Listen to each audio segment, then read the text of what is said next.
except that I was in Akwatia for some time, and I can agree with Mussa Dankwah when, in his analysis of his polls, said that the people of Akwatia were more focused on voting for a candidate that they thought could lead in providing them with development.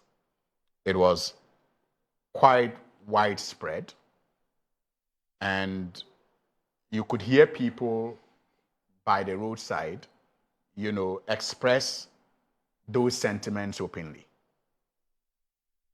They, at various places, declared that the election was not going to be about NDC MPP, and that it was going to be about the persons that were featuring. Okay. And so I think the NDC had a better candidate, and that they were also going to look at the ability of those persons involved to lead development. So it came down to the two things: the personalities that the parties fielded and their ability to lead development.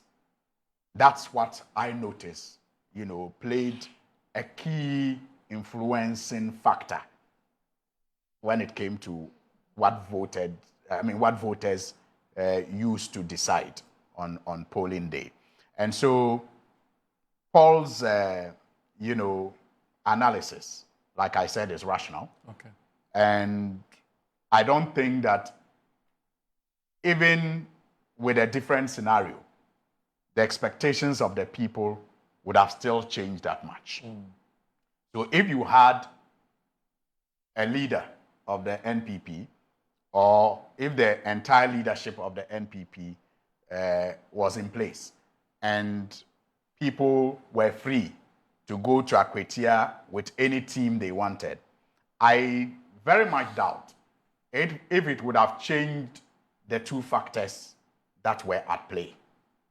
One, the personalities as far as the candidates were concerned. You're talking about Lawyer Bediako and Asumadu. Yeah. The people of Akwatia were assessing these two people and their ability to lead development. For them, that was end of story. So it wouldn't have really been that influential, and it wouldn't have changed much, even if the NPP had their leaders set and they were free to go there without the fear of being associated with any potential leader whatsoever. But I'm saying that the analysis, nonetheless, is still a rational, point to have, and it makes sense. But on the ground, I am saying that what I observed is that the candidates played a key role, and the desire of the people to see development also played a key role. And the NDC on the ground, yes, seemed better organized, better prepared to meet the expectations of the people. Okay. I mean, many were surprised, for example, when the NDC changed its candidate. I mean, that, for me, was or should be an indication of how prepared the NDC was to meet the expectations of the people. Remember, we finished a general election only a year ago, and the NDC had a parliamentary candidate in that election, a parliamentary candidate who was, I think, a sitting member, he was indeed a sitting member of parliament, and he lost, in that election. Okay. And so it seemed natural that the NDC would have presented him again. Right. But in meeting the expectations of the people, the NDC opened up the process, and that is how Lawyer Bediako emerged, by beating the incumbent, the MP who was incumbent before the 2020 elections, and emerging. And that was to meet the expectations of the people, because the people were going to assess the candidates. Now, on the other hand, the NPP, we are now told, could have also presented a better candidate than Asumadu. Mm-hmm. That's is debatable, but it has been said that perhaps if they had presented Amase or any other person, the assessment of the people would have changed. Right. You know, you cannot wish that away. You can't dismiss that also.